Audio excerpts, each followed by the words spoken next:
السلام عليكم ورحمة الله تعالى وبركاته. الكثير كان يقال عن المنتخب الوطني ولباسه الجديد أو قميصه الجديد الذي سوف يخوض به مختلف لقاءاته القادمة من تصفية كأس إفريقيا وكأس العالم وحتى بطولة إفريقيا القادمة. القميص من أديداس قدم اليوم من تسريبات وفي شكل حصري اليوم نقدمه لكم في قناتنا قبل أن تقوم الفاف بعرضه على قناتها وعلى موقعها الرسمي.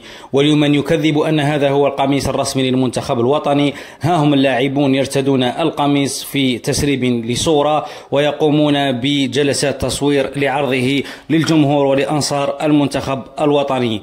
هؤلاء اللاعبون قاموا بارتداء القميص الرسمي والقميص الاحتياطي الأخضر الذي أعجب الكثير من الناس أفضل من القميص الأبيض الذي هو مائل تقريبا للشكل القديم لقميصهم في التسريب.